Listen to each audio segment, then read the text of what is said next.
let's talk about reharmonization. So reharmonization is something that I really love because, in my opinion, harmony has so much power to tell the emotion, the mood, to kind of set environment.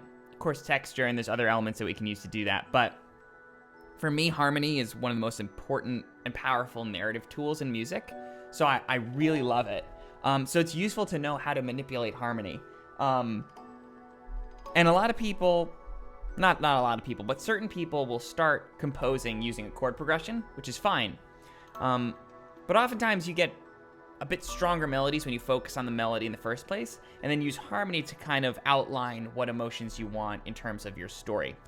So let's talk about some ways how we could do that. Let's say we're doing Mary Had a Little Lamb. Sure, why not? Okay. I like doing children's songs because they're easier to work with. So let's just start with that. So our chords typically would probably do something like... Okay. Now, in terms of how to manipulate this, now, we're not creating like a crazy narrative story for Mary Had a Little Lamb, but there's a couple different methods. The easiest and most straightforward method is to take whatever chord you're on and to use the relative minor or the relative major. So if you're on a major key, use the relative minor. If you're on a minor key, use the relative major. Now you can find those keys by, if you're in a major, your relative minor is going to be a minor third lower or 3 half steps. So if you count from C down, then this note will serve as the root for our minor chord, A minor. So C major, the relative minor is A minor. Now this is useful and important to know because if you notice, C and E are in both of these chords. They're in C major and they're in A minor. So what that means is in most cases, this chord can be substituted between the two. So if we're playing a piece without changing any element of the melody, we can actually reharmonize it.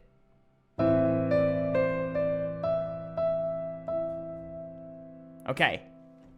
Now the same is true on the flip end. So if our piece was in minor, let's say our piece originally went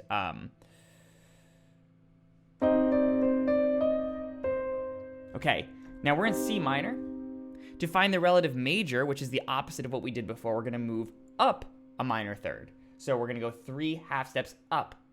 So 1, 2, 3. Don't count this as 1. This is our starting note. So we go, this is our starting note, 1, 2, 3. Now this is our relative major. And you can see here that the E flat and the G are in E flat major. They're also in C minor. So the minor is always a minor third down, and the relative major is always a minor third up. So that same thing we did could also work like this.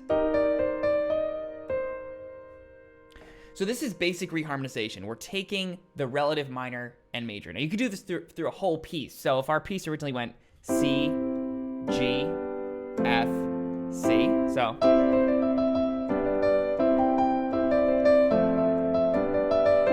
we could take the relative minors of all of those chords or majors. So C major becomes A minor, G major becomes E minor, and F major becomes D minor. So we would suddenly wind up with this without changing any of the melody.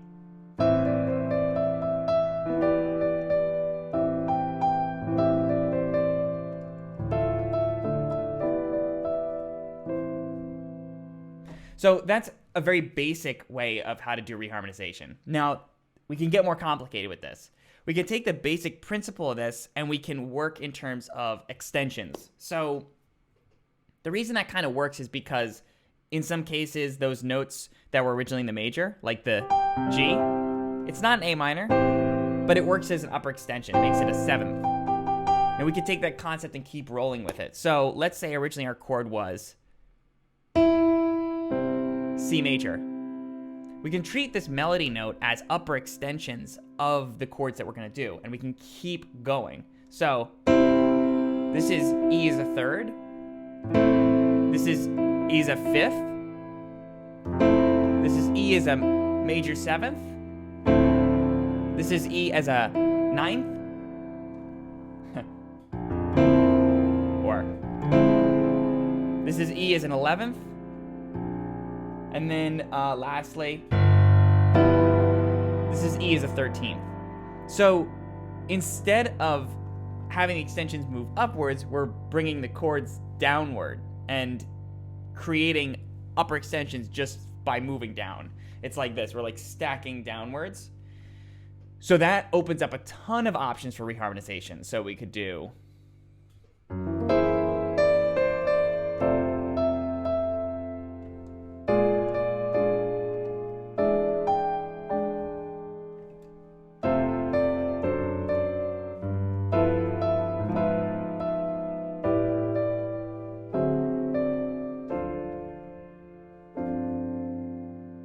Now that's all functional because it's upper extensions. There's other elements that I did to kind of support and enhance that sense of connection between the harmony. Because if I was just jumping around doing extensions, it would be a little bit disorienting. Now let's talk about, well, why we would do this stuff and also how to make it a little bit more glued. Because, like I said, if you're just jumping around harmonically and you're just... there's no sense of function to it. So you have to find a way to make it functional. So the way that we do that is we connect this harmony in some way. So having the melody work on its own is fine, but we can use the root notes of our harmony to glue it together. So a couple easy methods of doing that. We can move in stepwise motion. Just like we're talking about good voice leading in the melody and the inner harmony, the root, if it has good voice leading, good solid directional motion, then that can make these chords feel a little bit more glued together. So a good technique would be like just moving diatonically, just moving up in a scale and seeing what harmony can result out of it. So if we did something like this,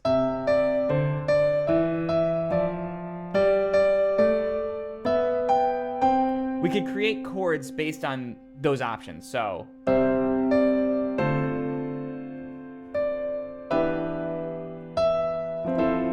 or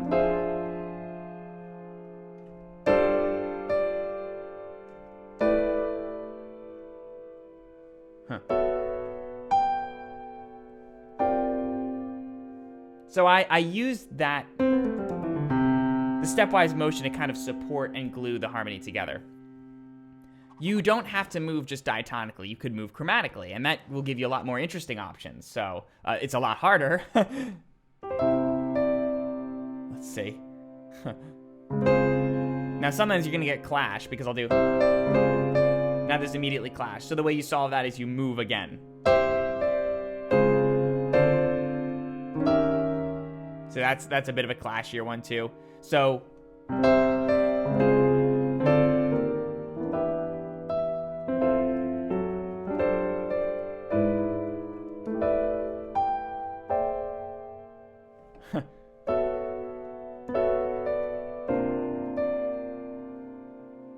Oh gosh.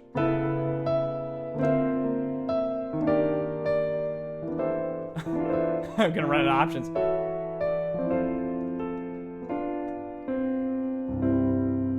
Now, when you start to do something too consistently, so I'm just only moving up chromatically, it loses the allure. It stops getting exciting and it becomes very predictable.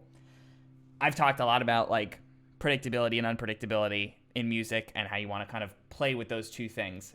But you can offset that by changing the pattern. So I wouldn't recommend using this all the time. You want to just throw that in periodically. If I was going to do this, I would be much more subtle with my usage.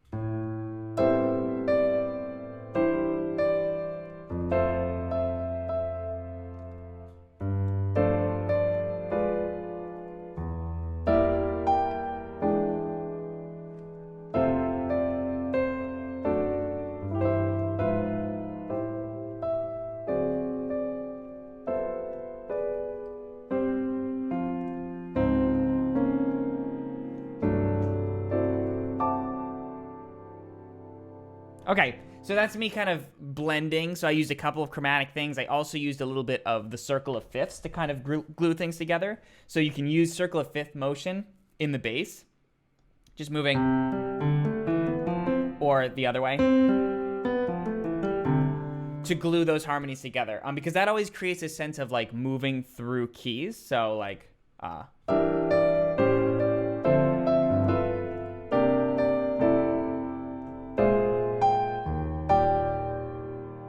see, it feels like it's actually moving through harmony instead of just jumping around randomly. That's a really nice way to do that.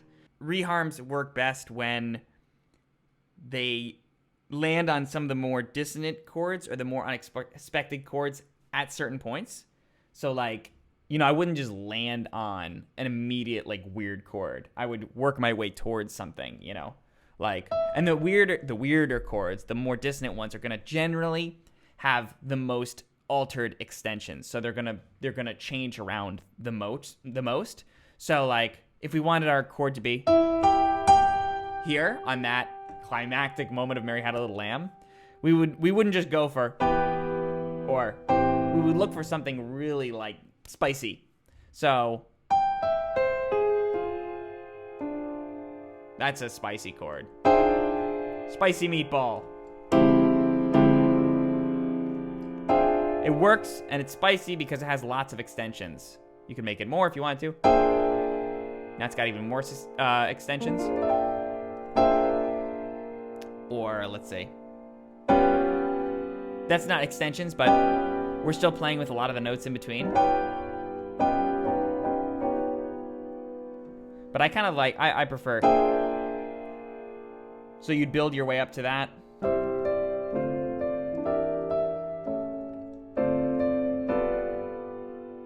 Let's see, how would we get there? Now you feel that kind of like builds into that moment. So I'm basically starting very neutrally and then building into it. Try to build up to the chords. Yeah, okay, so that's C major, D minor 7, E half diminished, so that's E minor 7 flat 5, A7, so that's a circle fifth, so that's a 5-1, and then here's another circle fifths, so D goes to G, so we went dum bum bum bum, so now I know I want to get to this here, so I'm gonna choose to approach this from a half step higher. So now that limits my options here. Could do like E minor, but that's not very cool. So I would probably do something like that, or that's basically B half diminished.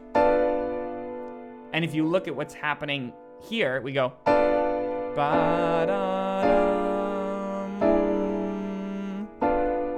So the voice leading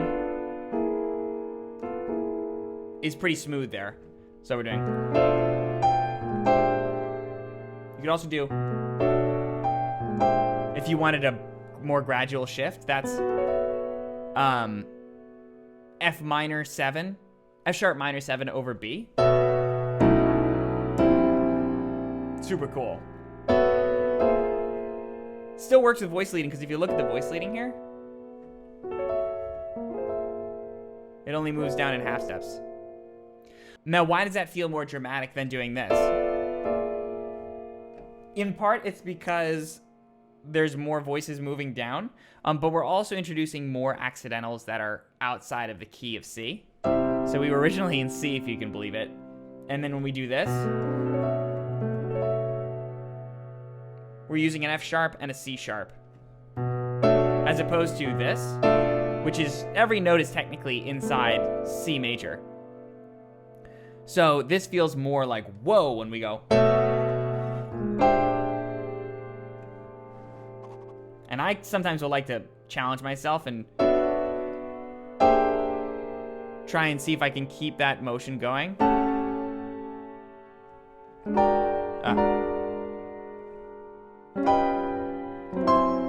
Ravel and Gershwin do this a lot. Augmented harmony moving in contrary motion chromatically. It's really cool. So, anyway, yeah, augmented chords have a very like shocking feel to them too. So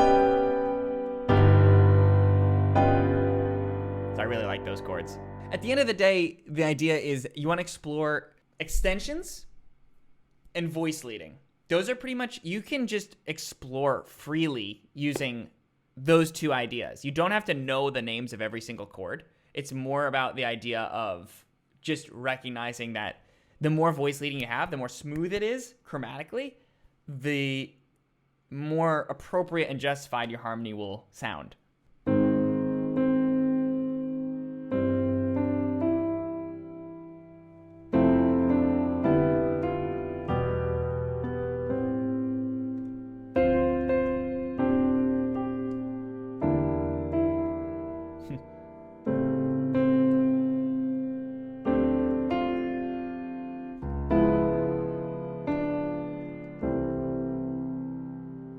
So I was just literally just focusing on chromatic voice leading. What about chord borrowing? Is that another thing? Yeah, so chord borrowing is a form of reharmonization in some cases.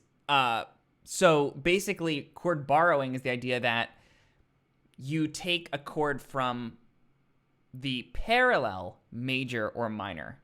So we talked about relative majors and minors just for reharmonizing that specific chord. But chord borrowing would be like, okay, I'm in C major, but I want to use an F minor. F minor is in the key of C minor. So F minor is the 4 of C minor. So we could use that in some cases, like if our melody goes,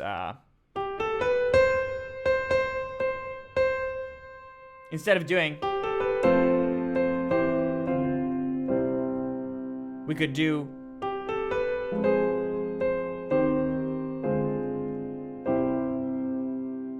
so I used all the chords that were in C minor except for the last one. So it sounds like I'm about to be in C minor, but I'm actually just borrowing the chords from it. These are all the chords you could use within in terms of borrowed chords between major and minor. So 1 or minor 1, minor 2 or diminished 2, major 3, minor 3 or major 3. That's a fun one. Now look, they have a G in common, so if your melody did, you could go,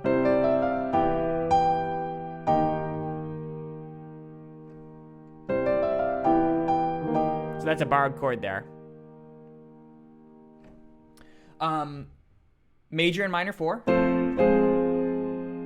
And it's useful, like I said, to look at the common chords, common notes within each of these chords. So F and C, they both have that in common. Major and minor 5, so same thing. This is very similar to the 3, so minor 6 or major 6, so we had, and so if our melody was on C, we could use minor 6 going to major 6.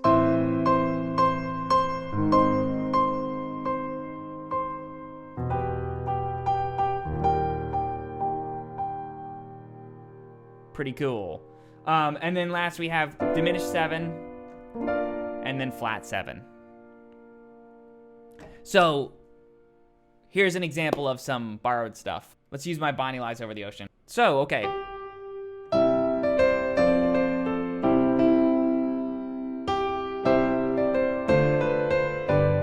Okay, so we did C, F, C, C, D minor, G.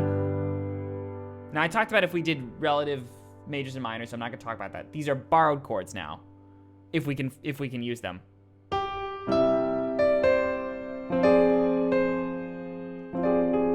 Now we're kind of screwed here because we have that, so we'd either have to do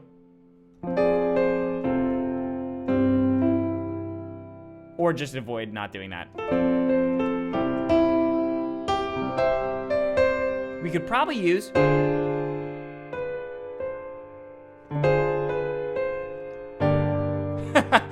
kind of weird, but okay.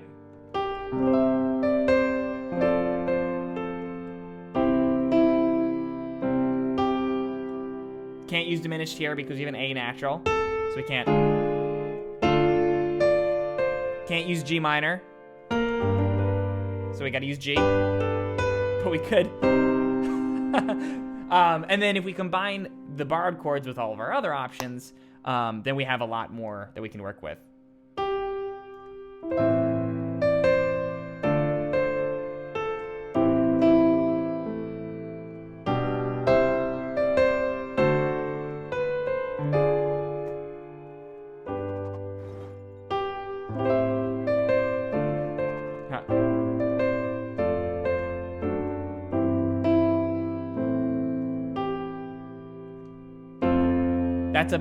That's a relative major, so instead of using D minor, I'm using F major.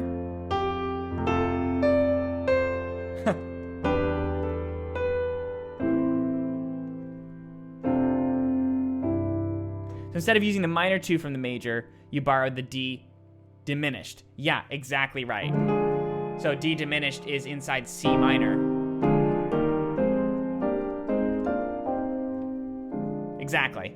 Now, there's more options, of course, that you can use, but it's kind of nice to build up your vocabulary incrementally and sort of, you don't have to know exactly, but sort of have the idea of where you're getting the chords from.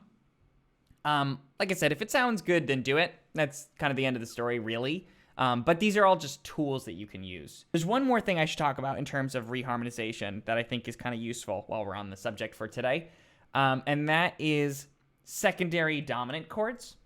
So when we look at different chords, harmonies, you know, we've talked about them in terms of what's inside the key. Right, but if we want to expand our harmony a little bit broader, we could use secondary dominants. So secondary dominants are exactly what they sound like. When we say dominant, what we're talking about is a 5 chord. So 5 chords generally want to go to their respective 1. So in C major, G is a 5, and that wants to go to C. So G goes to C. It feels right. Actually, I think they said they used to wake up Beethoven. They would play a scale and stop at the end. And then he'd wake up and have to go and play the chord. Probably didn't last forever, though, considering he went deaf. But is it too early to say that? So the 5 chords want to go to 1. That's a really powerful tool that we can use. 5 wants to go to C, so 5 goes to 1. But that also means that each of these chords also have a 5, which we call secondary dominant.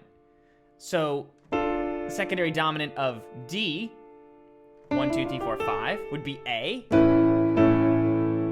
Now usually dominants are major because we have a leading tone, and half steps want to push a little bit closer. So, okay, now we look at E minor.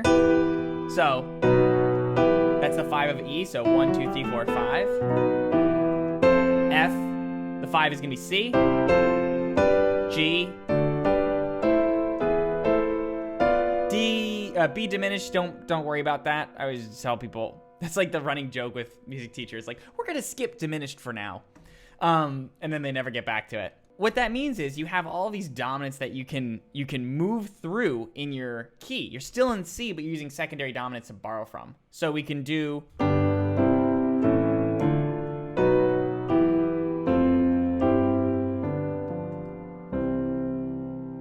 so what I just did is I used secondary dominants. So let's use Mary Had a Little Lamb again. So we're about to go to, we're gonna say we want to use G. We could use a secondary dominant to kind of add a little bit more harmonic motion. So I used D, G, C. Now let's say I wanted to go to A, so I wanted to use the relative minor of C there. So I want to use A minor. So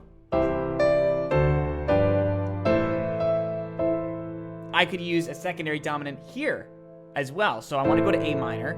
So I'm on an E, so I could use, so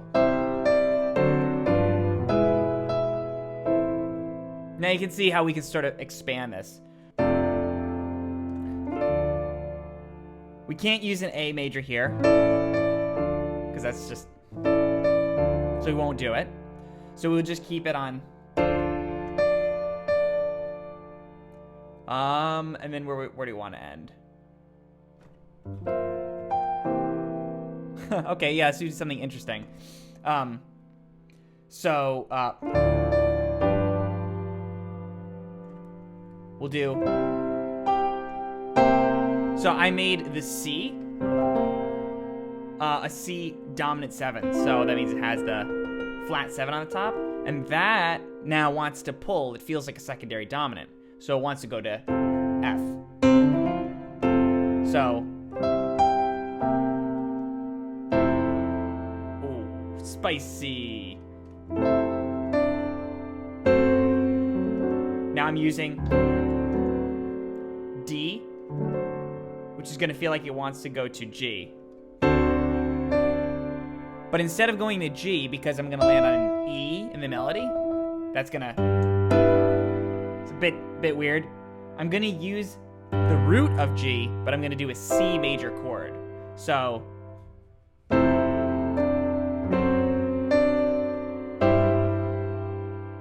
of has like an Elton John feel.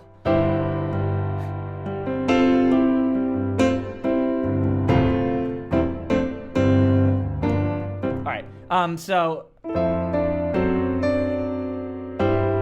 I want to get to the A minor again, so I'm going to use the secondary dominant. Supports my voice leading, so E to A. So all together.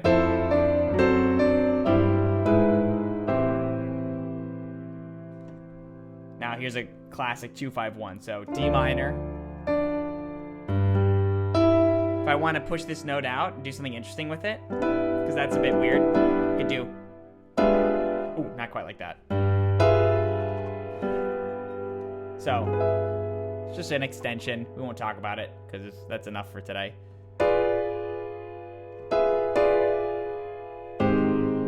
Borrowed chord, major 6. Borrowed chord, minor 4. Major 1.